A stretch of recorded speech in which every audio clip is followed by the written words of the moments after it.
오늘은 저희가 추수감사주일로 지키는 주일입니다. 그래서 정체성 시리즈 설교를 잠시 멈추고요. 오늘 함께 읽은 시편 18편 1절에서 6절 말씀을 중심으로 베푸신 은혜에 바르게 반응하셔야 합니다 라고 하는 제목의 말씀으로 여러분과 잠시 말씀 나누도록 그렇게 하겠습니다. 오늘 저희가 읽었던 이 시편 18편은 독특한 상황을 가지고 있는 시편이라고 할 수 있습니다. 여러분 성경 말씀을 한번 보시기를 바랍니다. 거기 성경을 보시면 18편 위에 이렇게 가로로 해가지고 작은 단락이 기록되어져 있습니다. 이 시편 18편을 읽을 때 도움을 받으라고 예전부터 기록되어져 있는 내용입니다. 그러니까 이 시편 18편 내용이 어떤 상황을 가지고 있는가, 거기 보면 이런 내용이 있죠. 제가 한번 읽어드립니다. 여호와의 종 다윗의 시, 인도자를 따라 부르는 노래. 여호와께서 다윗을 그 모든 원수들의 손에서와 사울의 손에서 건져주신 날에 다윗이 이 노래의 말로 여호와께 아뢰어 이르되, 이렇게 하고 이제 1절이 시작됩니다. 시편 18편 1절은 아마도 대부분의 성도들이 애용하고 또 애창하고 마음에 담기 원하는 구절이라 생각합니다. 근데 그 구절들이 나오게 된 배경이 뭐냐면 이 시는 다윗이라고 하는 사람이 쓴 시라는 것입니다. 그러니까 저와 여러분이 알고 있는 다윗의 모든 얘기들을 다 끄집어내시면서 이 시편 1절부터 마지막 50절을 읽어가셔야 되는 거거든요. 그래서 특별히 이 시편 18편을 지을 때 다윗이 어떤 상황에서 이 시편을 지었느냐 하면 그의 모든 원수들의 손에서와 그리고 특별히 사울의 손에서 하나님께서 다윗을 건져내 주신 다음에 그 다음에 이 시편을 썼다는 거예요. 그러니까 어려움 중에 쓰신 게 아니라 그 어려움을 다 통과하고 난 다음에 이제 다윗이 쓴 시라고 하는 거예요. 그의 인생에 고난이 있었다는 거예요. 고난이 없지 않았다는 거죠. 모든 원수들이라고 했으니까 원수가 한두 명도 아니었던 것 같아요. 그리고 그 상황들이 오랜 기간 동안 되었다는 흔적을 저희들이 볼 수 있어요. 그러니까 오랜 기간 동안 다윗은 많은 고난을 겪었다는 거죠. 그리고 나서 저희들이 다윗의 인생을 떠올려 보니까 그가 양치기, 목동으로 생활하던 때는 그닥 고난이 없었던 것 같은데 갑자기 어느 날 사무엘 선지자가 와서 안수를 하고 난 다음부터 곧 왕이 될 것입니다 라고 하는 하나님의 기름 부음을 받고 난 후부터 그는 굉장한 고난을 당하게 돼요. 때로는 이유 없는 고난을 당합니다. 늘 사울 왕을 잘 도와주고 협력했음에도 불구하고 사울 왕으로부터 공격을 받기도 하고 죽음의 위기를 당하기도 해요. 그럴 뿐만 아니라 수많은 전쟁을 경험하기도 합니다. 여러분, 골리앗을 이긴 그 사건이라는 것이 그냥 우리에게는 한 장면처럼 느껴지지만 우리 한번 이런 생각 해볼까요? 우리 인생에 우리가 살면서 어느 사람의 생명을 내가 끊어야 된다는 일들이 그에게는 얼마나 트라우마가 될까요? 근데 그런 일들을 한두 번 겪는 게 아니에요. 수많은 전쟁에서 블레셋의 손아귀 위에서 이스라엘 백성들을 이끌어내는 싸움과 싸움을 하면서 수많은 적들이 생기게 되는 거죠.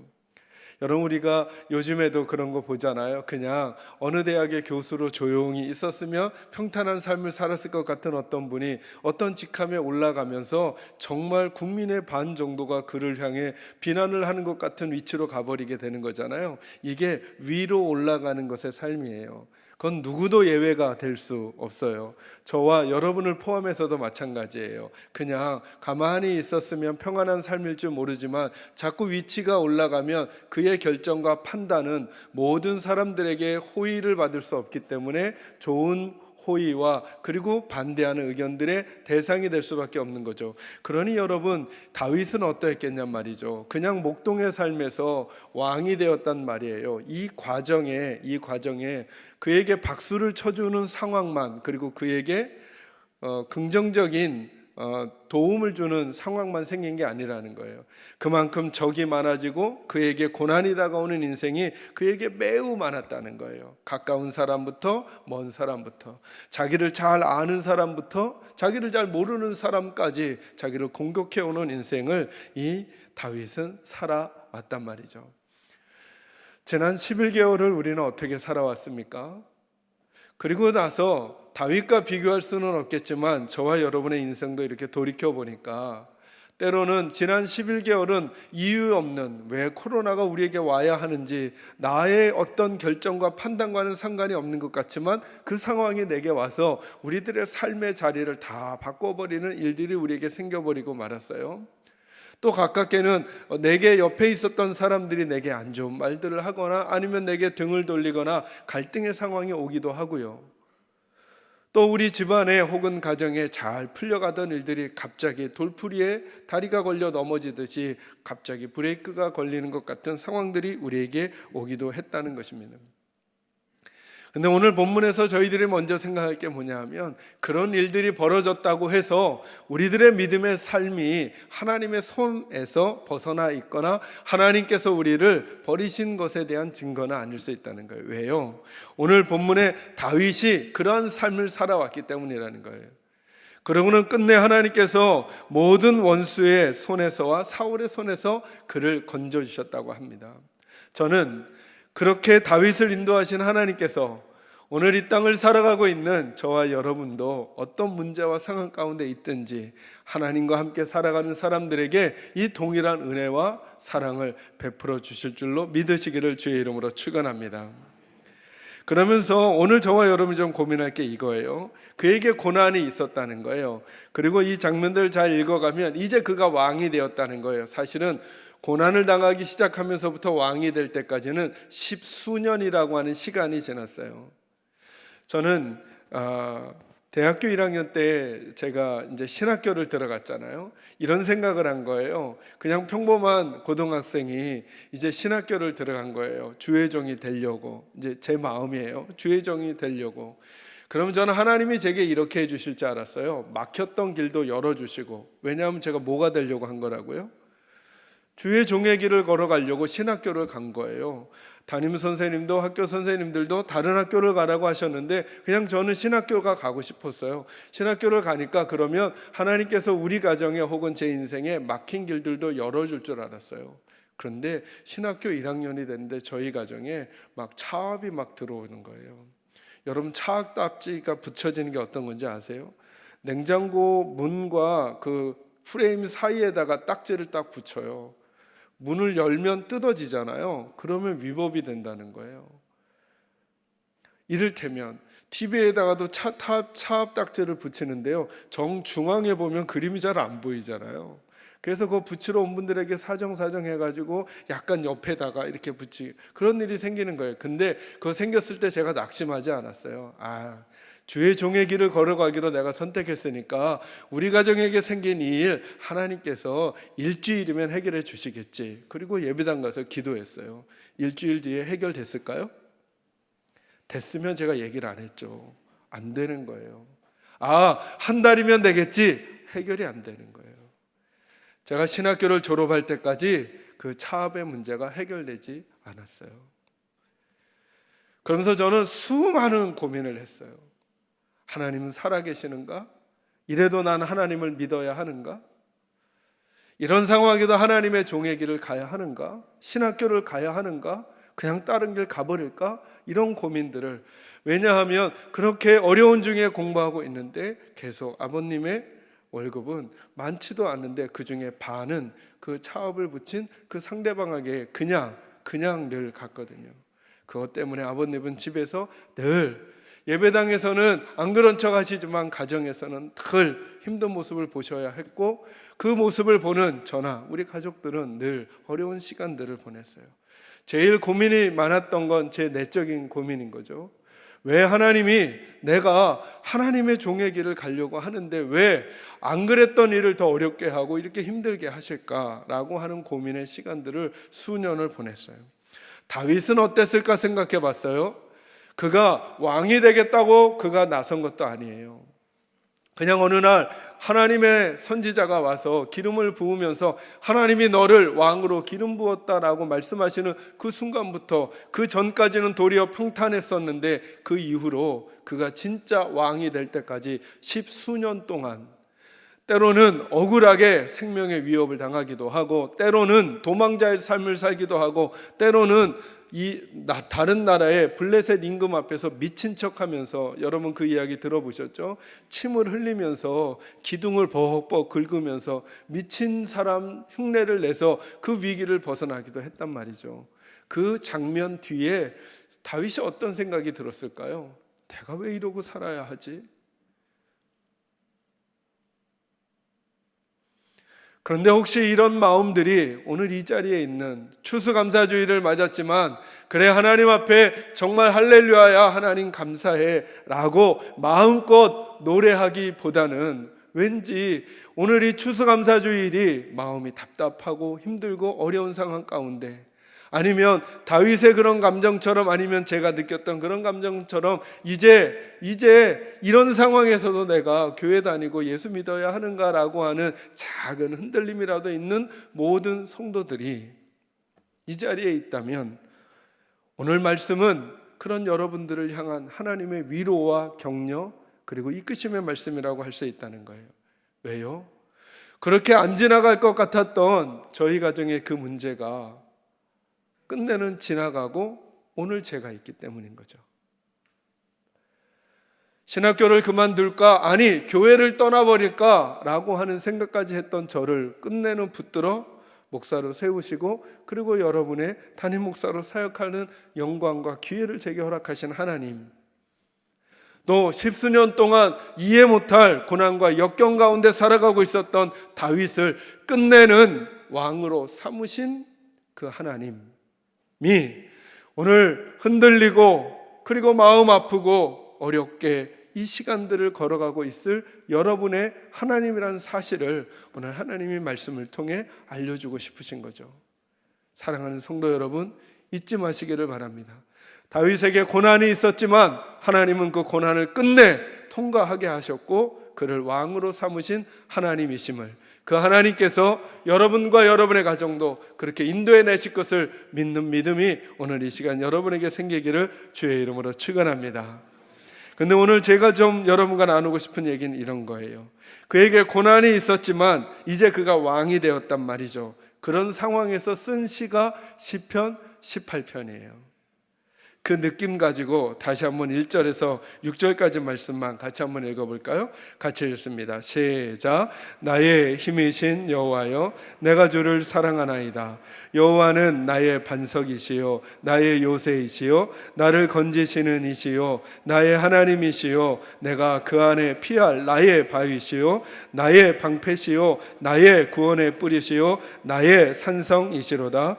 내가 찬송받으실 여호와께 아뢰리니 내 원수들에게서 구원을 얻으리로다. 사망의 줄이 나를 얽고 불의의 창수가 나를 두렵게 하였으며 수월의 줄이 나를 두르고 사망의 올무가 내게 이르렀도다.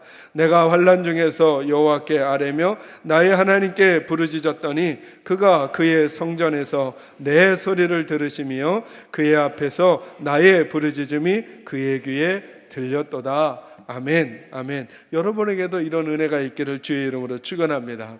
그런 상황에서 다윗이 하나님에게 대한 자기의 기억과 고백을 하는 장면이 오늘 시편 18편 1절에서 50절이에요.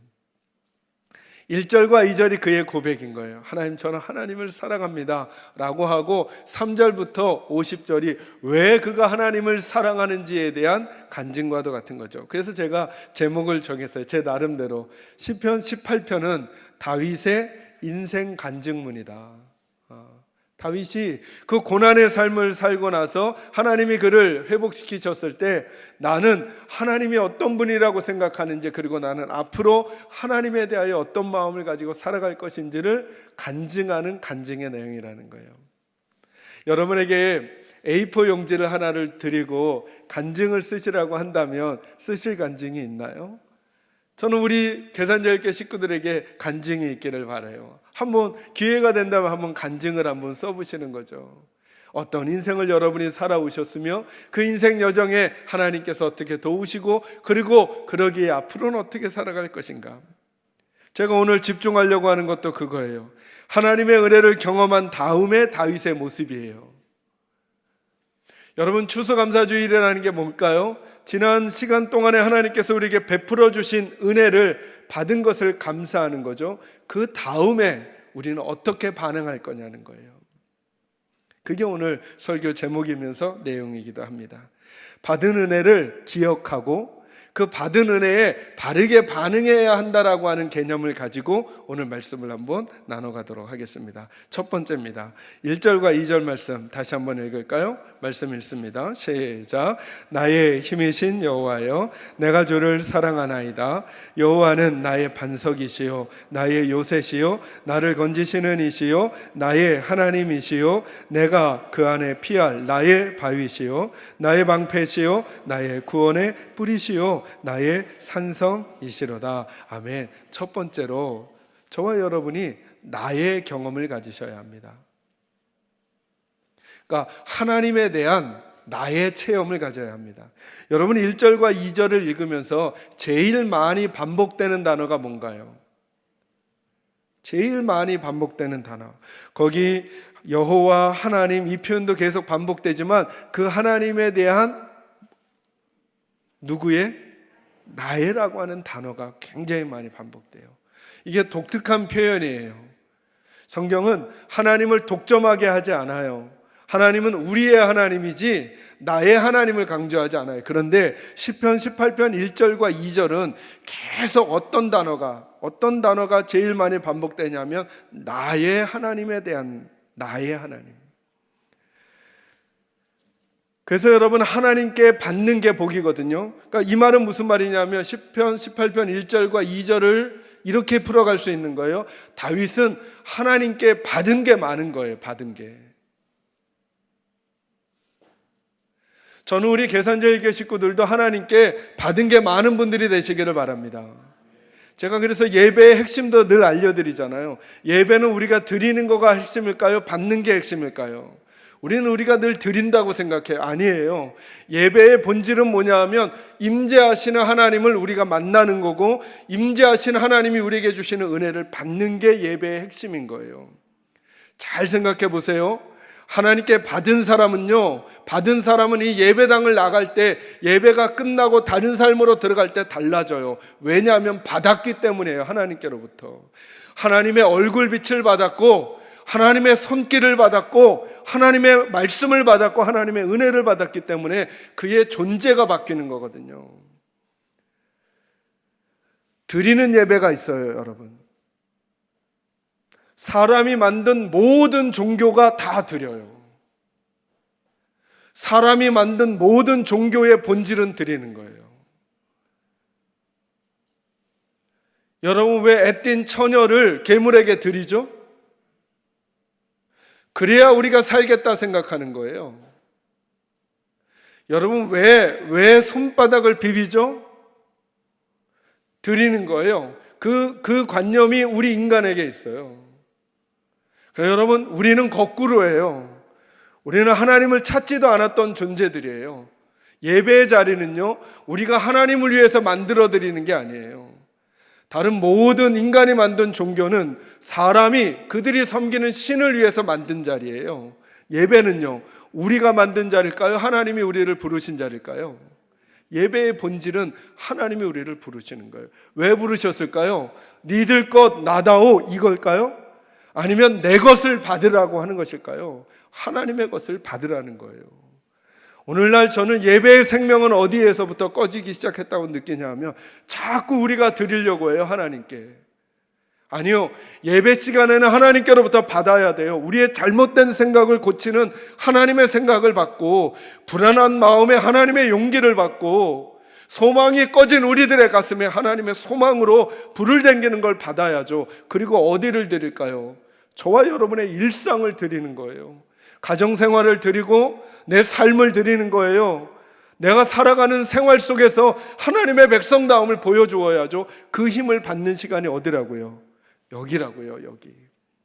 누가 간증을 하게 될까요?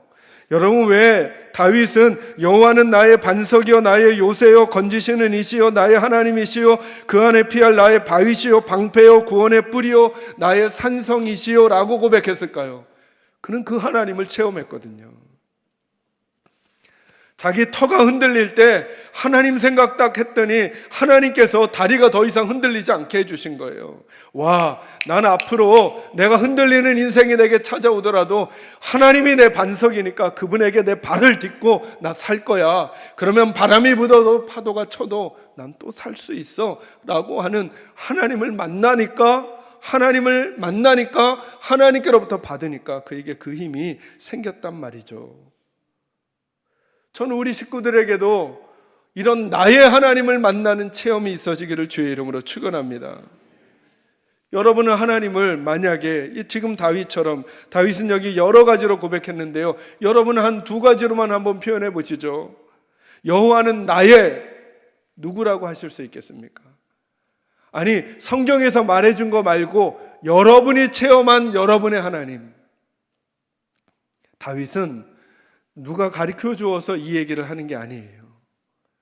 다윗은 자기가 간증하는 거예요. 자기의 삶의 주변에서, 삶의 영역에서 경험하는 하나님을 표현할 때 하나님은 자기의 반석이고 요새고 건지시는 이시고 하나님만이 하나님이시고 하나님은 피할 바위시고 아무리 두려운 일이 있어도 하나님만 계시면 그 하나님 뒤에 가서 숨으면 된다라는 생각이 그에게 있다는 거예요. 아무리 날카로운 칼과 화살이 날아오더라도 난 하나님만 있으면 난 또 앞으로 주저앉지 않고 걸어갈 수 있다는 거. 왜요? 하나님이 내 방패시니까. 이 이야기가 고난이 없었던 상태에서 그냥 책상에 앉아서 커피 한 잔 떠놓고 그냥 좋은 음악을 들으면서 그냥 이렇게 표현하면 하나님 참 운치 있겠다 생각해서 해낸 게 아니라니까요. 숨도 쉬지 못할 고난의 시간을 겪어나고 나서 그가 하고 있는 고백이에요. 내가 그 숨도 쉬지 못할 시간을 살아온 그 오직 근거는 내가 체험한 하나님, 내가 만난 하나님, 그 하나님 때문이라고 그는 지금 얘기하고 있는 거예요. 저는 여러분에게 여쭙고 싶은 거예요. 여러분도 이 하나님 만나셨냐고요? 그래서 예배당에 오셔서 예수 믿으시면서 다른 많은 것 하려고 하기 전에 꼭 하나님께로부터 받으십시오. 그리고 예배도 기도도 찬송도 간절히 드리십시오. 하나님, 난 받아야 살아요. 나는 하나님이 도와주셔야 살아요. 그리고 받잖아요. 그리고 하나님 체험하잖아요. 그러면 여러분은 여러분의 하나님을 고백할 수 있으실 거예요. 저는 이게 제일 부러웠어요. 1절과 2절을 읽으면서. 여러분, 우리나라 말 성경에는 18편 1절이 이렇게 돼 있잖아요. 나의 힘이신 여호와여 내가 주를 사랑하나이다 이렇게 돼 있잖아요. 혹시 영어 성경 있는 분들 한번 보세요. 뭐 어떻게 나와 있냐면 그냥 I love you 이게 제일 먼저 나와요. I love you. 난 하나님 사랑한다는 거예요. 왜 그럴까요? 그 하나님 만난 체험이 있으니까. 내가 하나님 사랑할 테니까 내게 은혜 주세요 이게 아니고 은혜를 받아보니까 그냥 고백이 절로 나오는 거예요. 그냥 하나님 사랑한다는 거예요.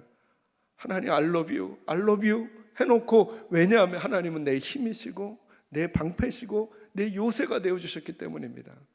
저는 여러분들이 여러분만의 하나님을 만나는 은혜가 꼭 있기를 주의 이름으로 축원합니다. 그 여러분만의 하나님을 꼭 만나되 그 하나님을 남에게 강요할 필요 없어요.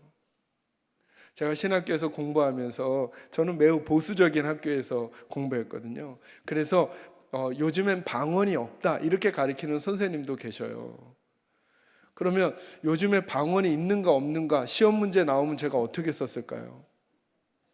일단 A+를 맞아야 되니까 그 선생님한테는 이제 없다고 가르친 걸 쓸 수밖에 없잖아요. 그러나 저는 방언을 경험했거든요.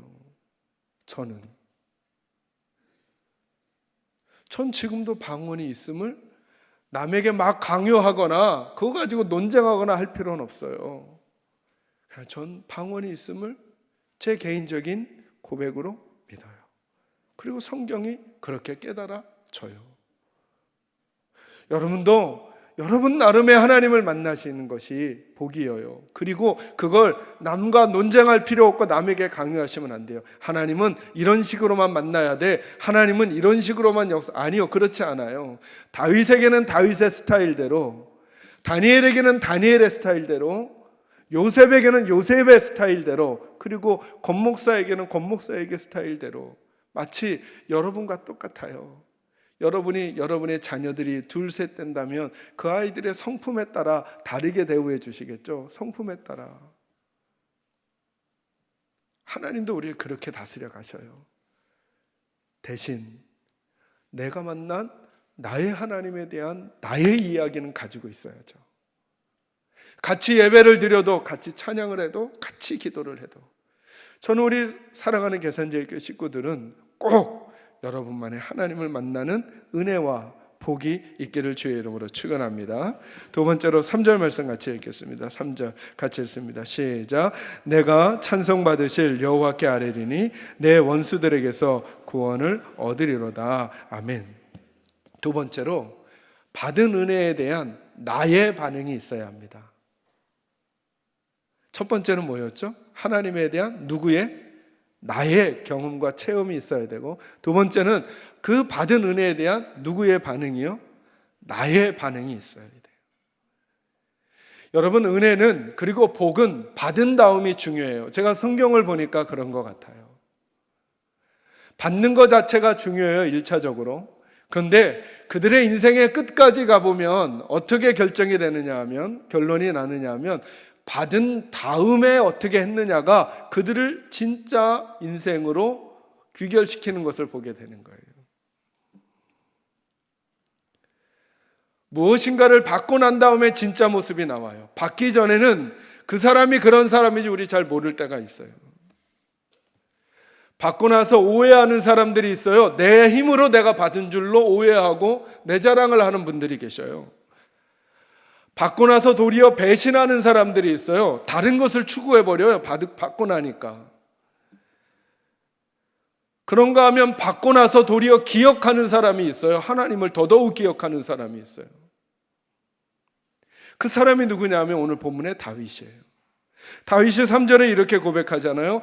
내가 찬송받으실 여호와께 아뢰입니다. 이렇게 말해요. 이 말을 풀으면 이거죠. 나는 하나님께 더욱 찬송하겠다는 거예요. 받고 나니까. 받고 나서 그의 반응이 뭐냐면 더더욱 하나님을 사랑하고 찬양하겠다는 거예요. 말씀드렸듯이 많은 학자들이 대부분 다 이 시편 18편은 다윗이 왕이 된 다음에 쓴 시라고 다 평가해요. 왕이 된 다음에 그가 뭐라고 말하느냐 하면 이렇게 말하지 않는다는 거예요. 왕이 되고 나니까 말 한마디면 모든 게 다 움직이잖아요. 여러분 이 패턴을 잘 유념하셔요. 하나님이 말씀하시니까 모든 게 이루어지잖아요. 그죠? 근데 왕이 되니까 자기가 말하니까 되는 거예요. 여기서 사람이 오해하는 거거든요. 높은 지위에 올라가니까 왕이 되니까 왕을 받고 나서 그때 변하는 사람들이 있다는 거예요. 왜? 내가 말하니까 상황이 정리되거든요. 내가 말하니까 오고 내가 말하니까 가거든요. 그러니까 더 이상 하나님이 말씀하시는 것을 잘 안 듣는 사람들이 있어요. 받고 나서. 물질이 있으니까 사람들이 내 앞에서 머리를 조아리거든요. 그러니까 더 이상 하나님의 권능을 의지하지 않는 이들이 있다는 거예요. 그 대표적인 인물이 사울 왕이잖아요. 사울 왕. 여러분 사울 왕은 하나님께로부터 왕이 되기 전엔 얼마나 겸손한 사람이라고 하는 칭찬을 들었어요. 근데 왕이 되고 나니까 그가 달라진 거예요. 받고 난 다음에. 이런 사람은 차라리 왕이 되지 않는 게 나을 뻔한 사람이라고 할 수 있는 거죠. 근데 다윗은 왕이 되고 나서도 자기가 왕이니까 이제 내 힘은 내 권력이고 내 정치력이고 내 군사력이고 내 부하들이고 내 전략이다 라고 생각하지 않는 거예요. 왕이 되었는데도 불구하고 내 힘은 오직 하나님이시라고 그가 고백하고 있는 거죠. 그러니까 이렇게 정리할 수 있는 거예요. 받은 것이 복이 아니라 받은 다음에, 받고 난 다음에 태도가 그리고 자세가 진짜 복을 결정하게 될 거라는 거예요. 우리 교회로 보면 교회가 부흥한 거 복이죠. 재정적으로 여유가 생겨가는 거 복이죠. 네, 여기가 복이죠. 그러나 진짜 복은 부흥한 다음에 우리의 태도와 자세가 어떤가? 재정적으로 여유가 있어진 다음에 계산제일교회의 태도와 자세는 어떤가? 저로 비유하자면 담임 목사가 된 거 복이죠. 너무너무 복이죠. 우리 김지현 목사님은 굉장히 부러워할 거예요. 제가 담임 목사인 걸. 목사님도 꼭 담임 목사가 될 줄로 믿습니다. 네. 근데 이 말씀과 빗대면 이거죠. 담임 목사가 된 다음에 태도와 자세가 제게 더 망하는 길이냐, 더 복받는 길이냐를 결정하는 진짜 복이 될 거라는 거예요. 여러분도 마찬가지예요. 성가대가 되기 전, 성가대가 된 건 복이죠. 근데 그 다음에 어떤 태도와 자세를 갖느냐. 여러분이 하나님 앞에서 귀한 직분을 받는 건 복이죠.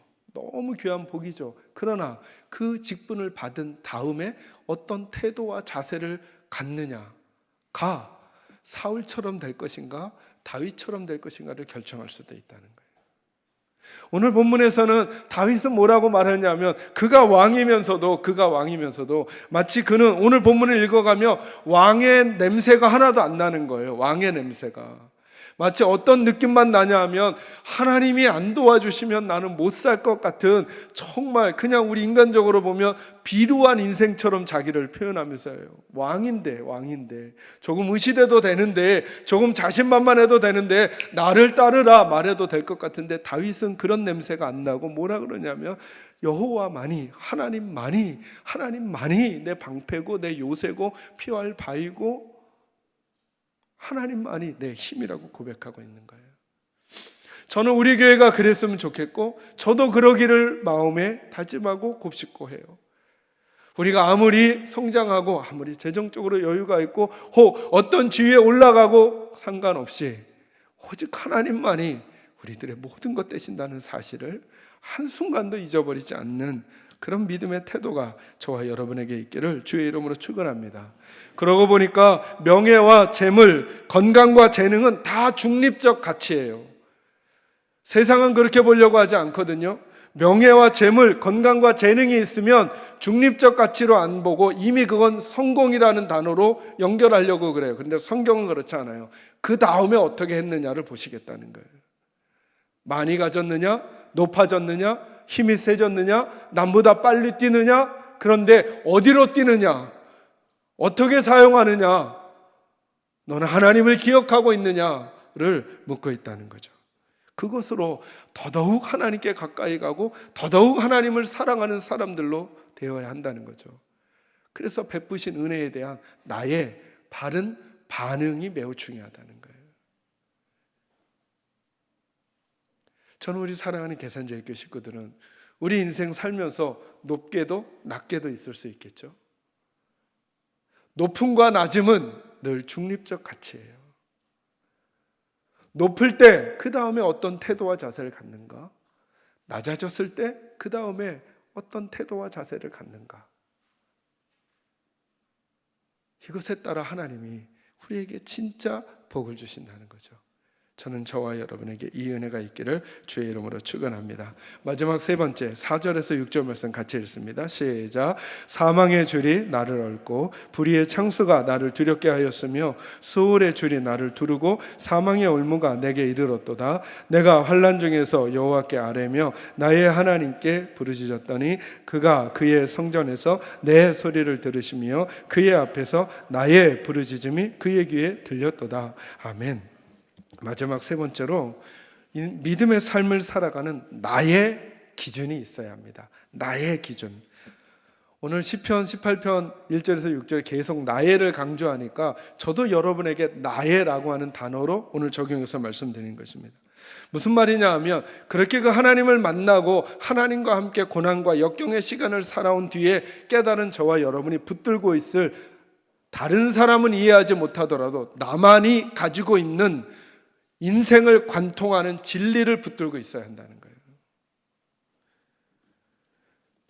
다윗에게는 그의 인생을 관통하는 진리가 있다는 거예요. 여러분 4절부터 보세요.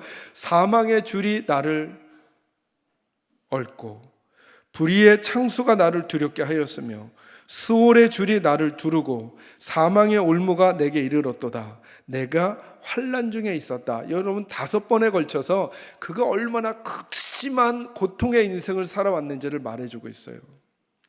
그런데 그에게는 그의 인생을 관통하는 그만의 진리가 있다는 거예요. 그게 뭐냐 하면 그럴 때 환난 중에서 여호와께 아뢰며 나의 하나님께 부르짖었더니 그가 하나님께서 그의 성전에서 내 소리를 들으시며 그의 앞에서 나의 부르짖음이 그의 귀에 들렸다는 거예요. 그러니 그는 이제부터 자기 소리로 하나님께 기도하는 인생, 어떤 일이 오든지 간에 그는 지금까지도 사망의 줄과 불의의 창수와 수월의 줄과 사망의 올무, 환난 가운데 지내온 경험이 있다는 거예요. 그때 하나님께서 내가 하나님께 부르짖으니까 하나님이 날 도우셨다는 거예요. 그러면서 그는 자기 인생을 관통하는 한 가지 진리를 마음에 담고 있다는 거죠. 그러니 나는 이제 앞으로도 내 인생에 사망의 줄과 수월의 줄과 그리고 불의의 창수와 그리고 환난이 내게 다가올지라도 뭐 하겠다는 걸까요? 나는 하나님께 부르짖으며 그 시간들을 살아내겠다는 거예요.